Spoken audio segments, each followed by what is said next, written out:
Welcome to the latest episode of Stradley's Talking Investment Management podcast. I'm Jan Folena, and I'm joined here with my colleagues, partners, and friends, Dave Grimm and Brian Murphy.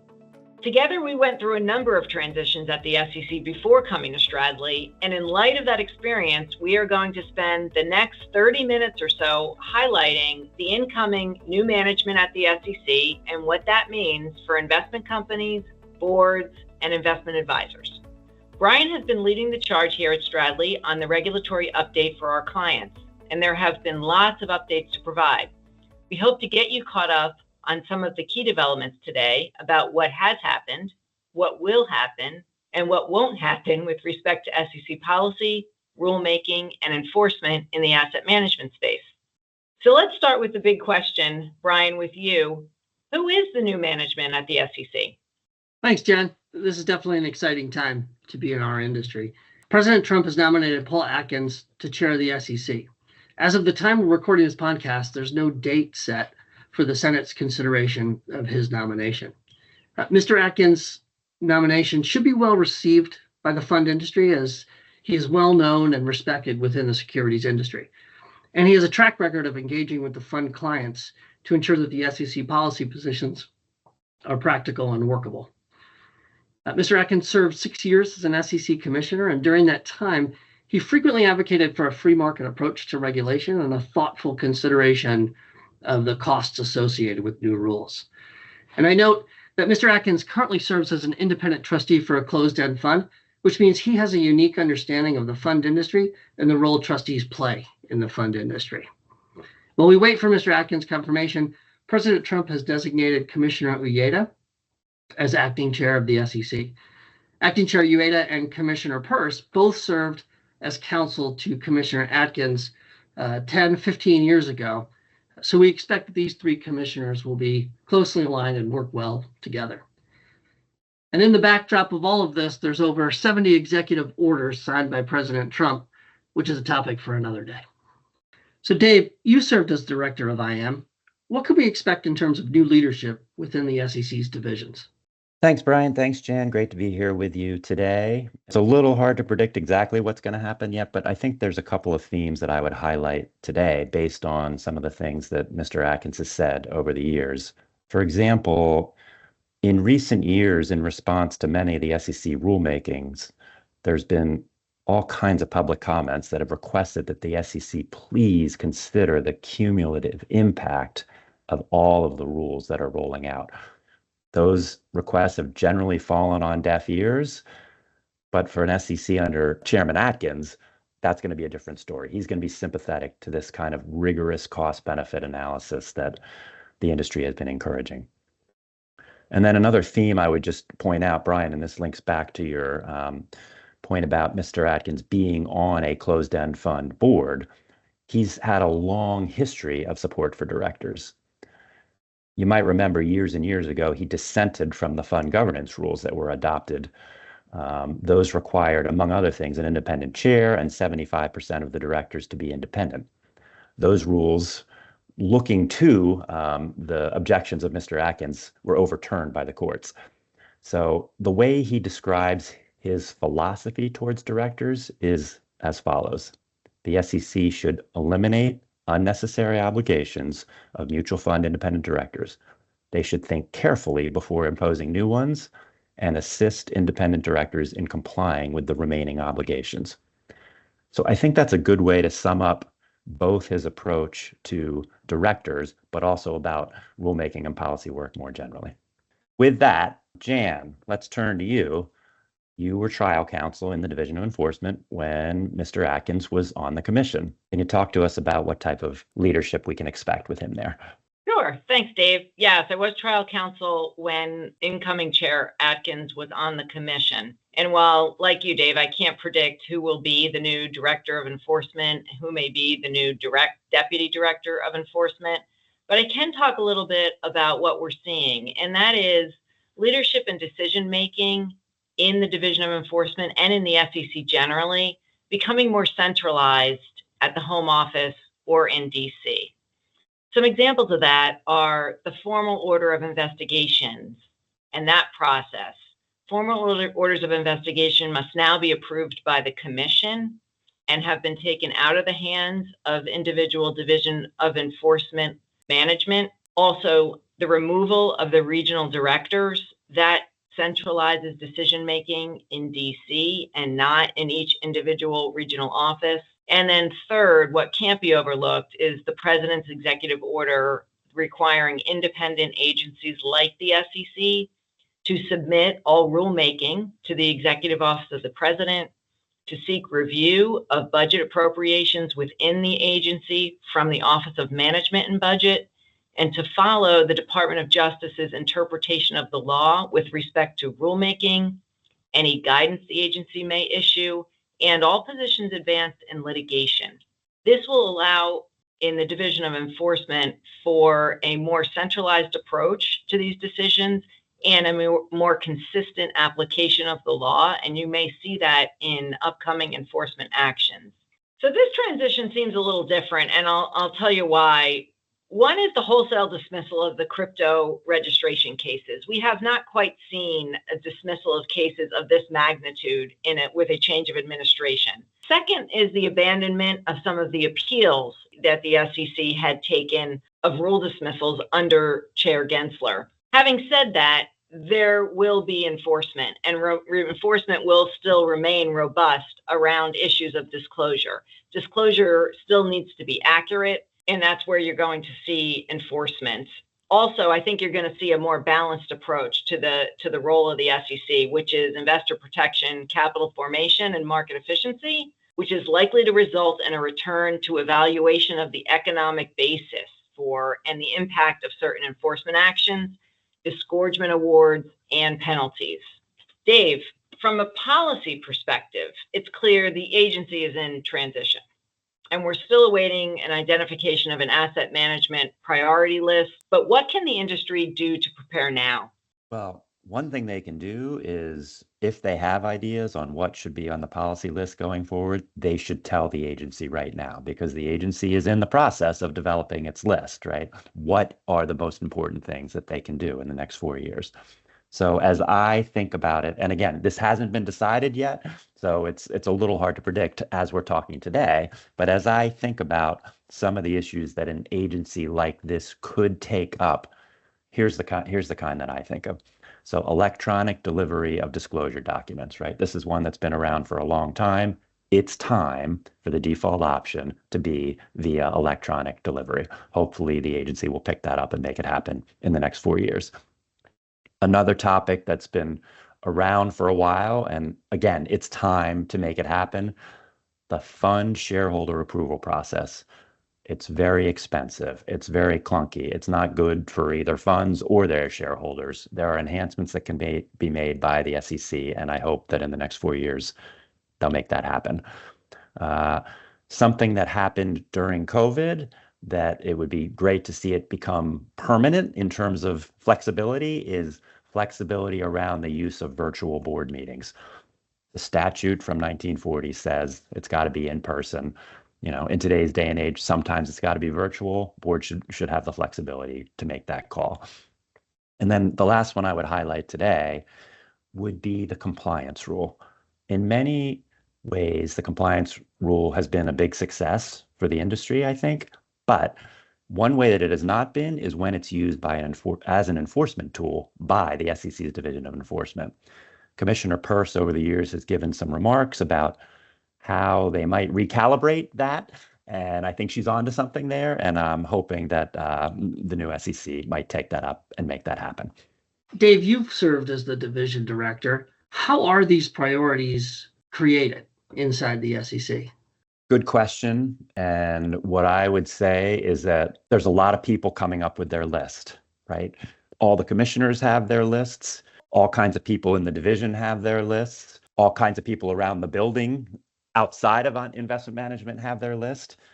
And then you have the public coming in with their list. And so it's a collection of ideas. And ultimately, it's up to the chairman to decide, these are the ones that we go on. But he's taking, or he will, he's not there yet, but when he comes, he will take all that input and come up with the list that he thinks makes the most sense, because the chairman of the SEC sets the direction of the agency, and that's why the decision ultimately rests with him. Yeah, your statements remind me of a time where I think we may have been working together at the SEC when we came up with policy priorities. But I certainly remember working with the other divisions and internal staff to ask, what are the biggest pain points? What are the friction points? Where are the risks? And try to get all of that information on one page, and then start to organize it into a priority list that came within the building, and then obviously compare it with the lists coming from the outside.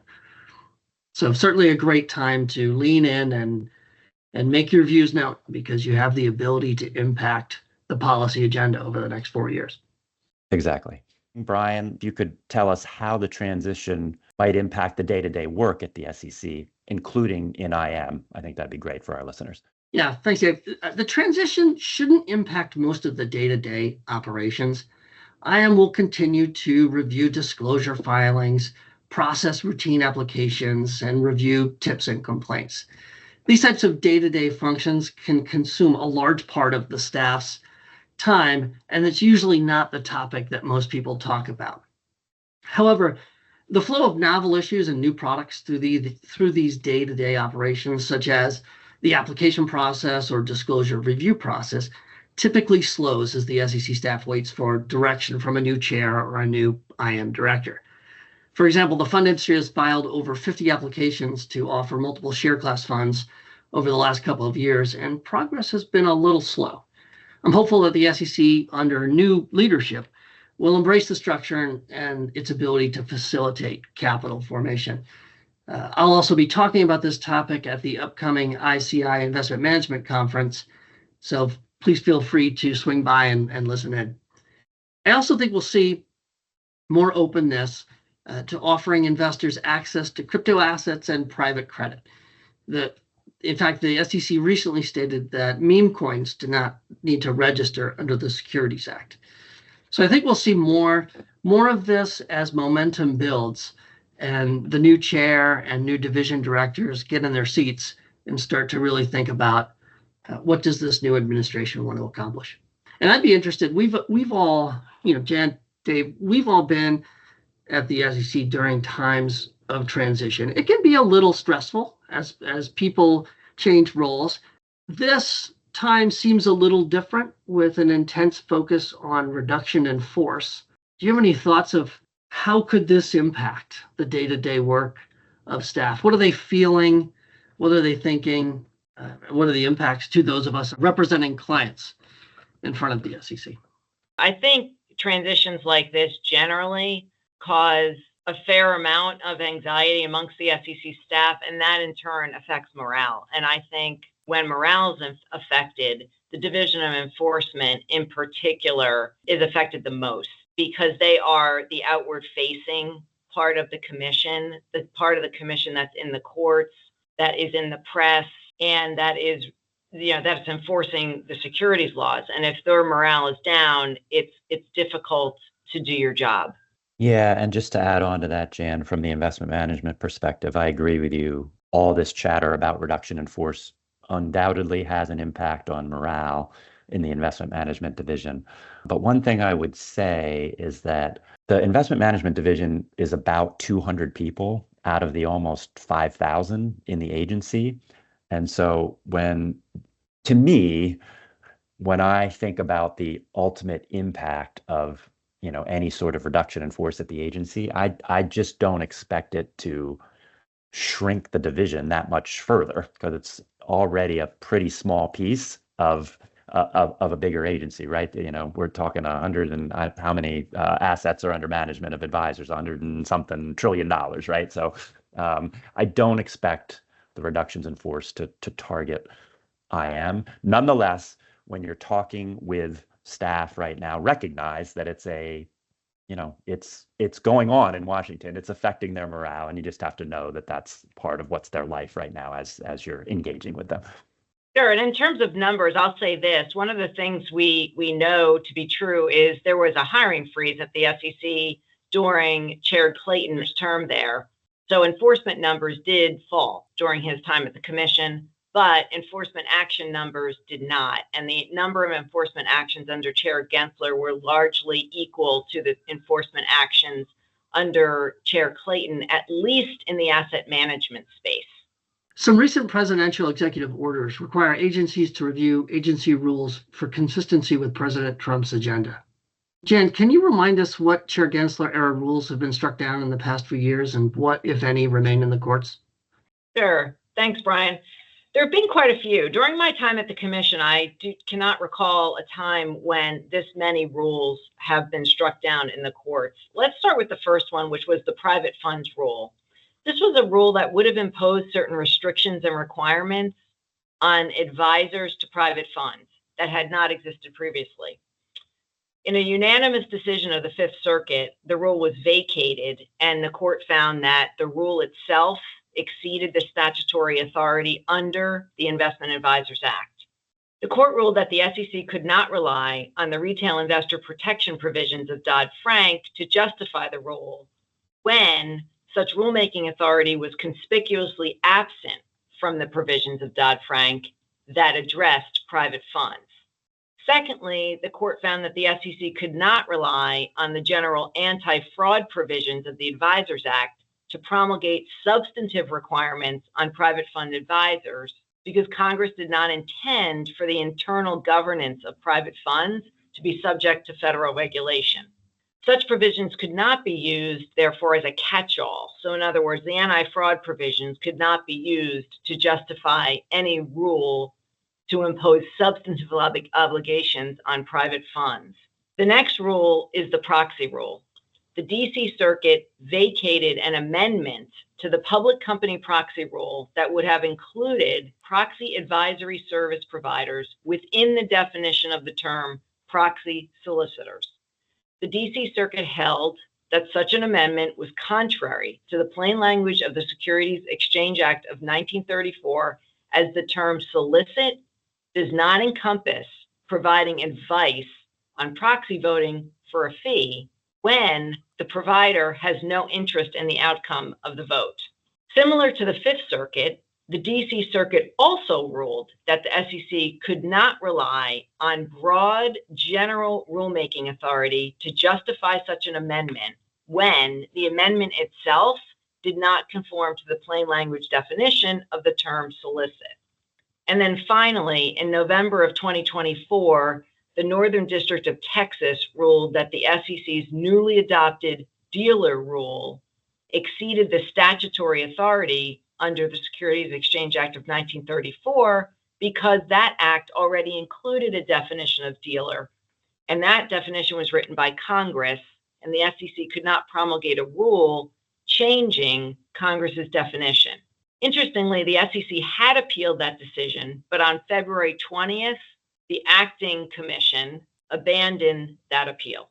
And that leaves us, last but not least, the climate rule applicable to public companies. That rule was challenged in so many circuits that the appeal and the challenge of that rule was consolidated in the Eighth Circuit.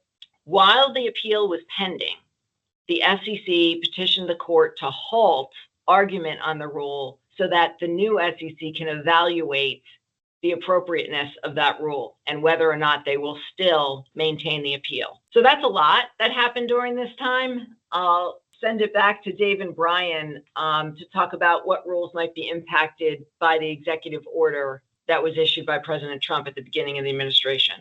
When I think about the impact of the regulatory freeze, I think it comes in a number of flavors. The first one is rules that were proposed but not adopted under the prior administration. Those will not happen. So this includes ESG for funds and advisors, a predictive data AI rule, outsourcing, and cybersecurity. Not going to happen. Then you have another bucket, which is rules that have been recently adopted, and maybe you get some more time to comply with them. So in that category is short sale reporting, Form PF, Treasury clearing have all gotten extensions under the new administration. Then you have the bucket of Will there be any rules that have been adopted that the SEC will sort of reverse course on? That's still to be sorted out. But one possibility on that front is Form Nport. You might have seen recently that the ICI submitted a request to change course on the Nport rules that were adopted in a number of ways. I think there's a good chance that could be picked up by the new SEC. So, Brian, what are you thinking in terms of impact of this executive order? I see these executive orders in the broader picture of transitioning from a Democratic regime to a Republican regime. We were all at the agency when this happened in the past. And what we typically see is a whole host of new rules during Democratic administrations. And then when Republican administrations take charge, they typically look at what's been done since they last held office and start to cull the rules that are problematic and start to enhance the rules that could use some clarity. So I think applying that ideology, I think, the custody rule under the Advisors Act and the Company Act, particularly with respect to crypto assets, is always on the list. I think the Advisors Act marketing rule is another one that has caused challenges and could be ripe for some revisions. And of course, there's always room for clarity regarding the fund names rule. So I think these are three rules that I think the industry is going to call on the chair and IM to take a fresh look at and see if there are ways to make them easier for the industry to comply with. Dan, let's kick it back to you. In addition to the rules that might not be in line with an Atkins-led SEC, are there any rules in particular that the Commission could view to be beyond the SEC's statutory authority? Yeah, thanks, Dave. There are two rules that come to mind. One is the names rule, and the second is the liquidity rule. Starting with the names rule, not in its entirety, but perhaps with respect to the 80% investment limitation for funds based on their name. Section 35D of the Investment Company Act, under which the rule was promulgated, permits the SEC to implement rules that define a name or title that might be misleading or deceptive. The 80% provision or requirement arguably does not define a name or title that is misleading. Rather, it really substitutes an advisor's judgment on investment decisions for that of the SEC. In a commission that is aiming to be less prescriptive, especially in the asset management area, this is a rule that could be challenged, and it's one in which I agree with you, they could review. The second, of course, is the liquidity rule, and we are currently challenging that rule in the Northern District of New York on the grounds that it is beyond the plain language of the statute that permits rulemaking in a limited area, but really does not include the breadth of the requirements under the liquidity rule with regards to classifying assets. We hope this has provided our listeners with a helpful summary of some of the key issues to know early in the year. Please feel free to reach out to any of us for further information and keep an eye out for additional updates for Stradley down the road. For more than 95 years, Stradley Ronon's investment management practice has helped shape the investment management industry by assisting with the creation of innovative investment products and services. From obtaining industry-first, exemptive and no-action relief to assisting in the development of novel products, we have helped our clients become or remain industry leaders. As the investment management industry and our clients have evolved, so have we. Meet our team at Stradley.com.